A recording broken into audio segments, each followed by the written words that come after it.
Hi, welcome to Mathematics with Tom. I am Tom, and today we're going to take a look at linear regression. So here's what we're going to do. First, I'm going to give you our data set. Now we've looked at some larger ones, like regarding loan payments, but let's just take a simple data set. Here's our data set. It's 1, 1. These are my ordered pairs. So I'm going to give us our data set just simply as ordered pairs. 2, 2. And finally, 3, 2. Okay, so the first thing we're going to do is let's make a scatter plot of this. Scatter plot. So it's construct. I like that. Or draw. How do we draw a scatter plot? Draw a scatter plot.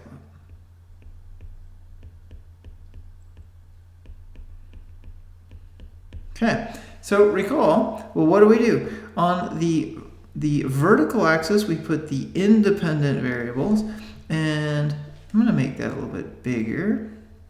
And then the horizontal axis, we put the independent variables, and on the vertical axis, we put the dependent variables. So here we go. Here's 1, 2, 3. I'm going to even go up to 4 just because I can. We'll go up to 1, 2, and 3. Now remember, the x's are the first values. Those go on the horizontal axis. The y's are our second value. Those on the vertical axis. So now let's sketch this. So at 1, 1, here's my first point. I go to 1 and 1, and I put a dot.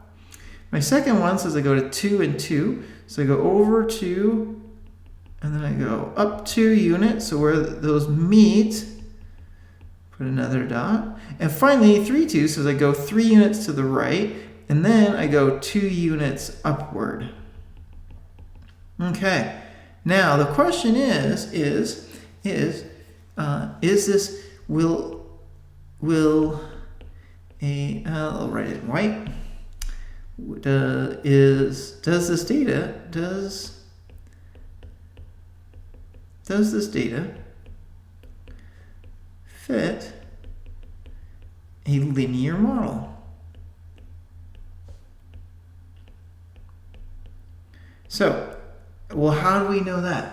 That is R. R is what tells us if it's close to 1 or -1. In this case, it's positive, so it would be closer to 1. I mean, our line looks like it's going to go uphill. I'm going to just kind of sketch a line here.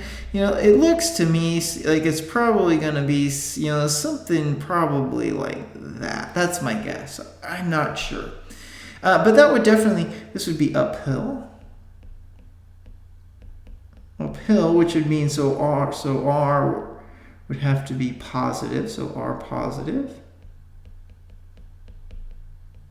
Okay, well, let's just see, because here's the other thing. If R is close to 0, or even just between -0.5 and 0.5, that's usually not enough. That's not a linear enough relationship to even bother with this problem. Well, let's try. So remember that R is n times the sum of the xy's minus the sum of the x's times the sum of the y's divided by, this is going to be this big huge denominator. It was n sum of the x's squared minus the sum of the x's squared times n times the sum of the y squareds minus minus the sum of the y's squared. All of that goes under a square root. All right, and let's see what we can get. So let's put that into a table. Remember, we did this before. So we had our our ordered pair. We had our x values, our y's, our xy's, our x's squared, and our y's squared. Okay, so our ordered pair is 1, 1, 2, 2, and finally 3, 2.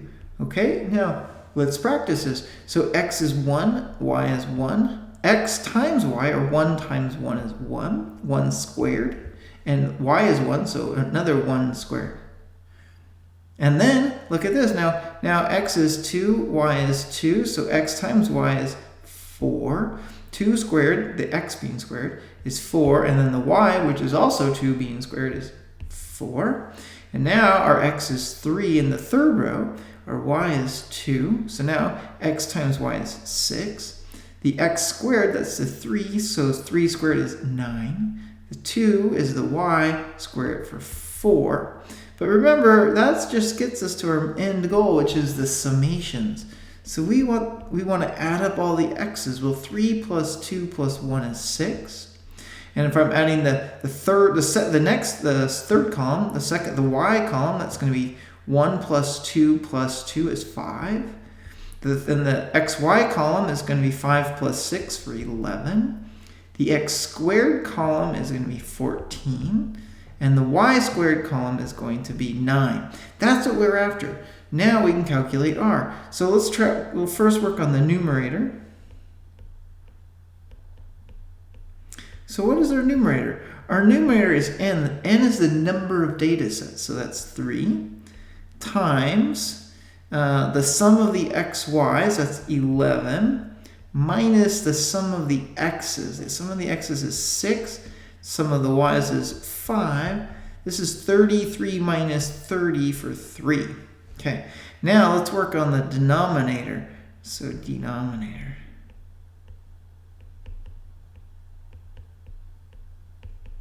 All right, we'll do the two products, the product all at once. So we're going to have n, which is 3, times the sum of the x's squared, which was 14, minus the sum of the x's, which is 6, and we're going to square that, times n, again, is 3.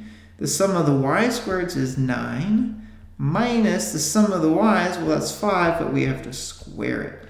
So this is really going to be 3 times 14, so that's 42 minus 6 squared, it's 36.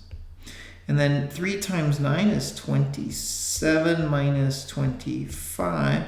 This is going to be 42 minus 36 is 6. 27 minus 25 is 2, so we have 12. So now we can write this. So r is equal to the numerator 3 over the square root of 12. Whoops. Over the square root of 12. So I'm going to put that in my calculator. So let's do that. Let's put that in our calculators here. We have, I'll type it in. It's going to be 3 divided by the square root. So second, and then the x squared has the square root button function. And type in a 12, arrow out of the square root, and then press enter. 8660. All right, so that's what we want. So r is approximately 0.8660. Remember, we took it out to 4 decimals. So this is a good linear fit. Okay, now what we're going to do in our next video is we're going to take the information that we have here and we are going to find the equation of the line. That's right, we're going to find the equation y prime equals bx plus a that tells us what that line is. So we have to, in our next video, we'll find b and we'll find a. I hope that helps. Thanks for watching.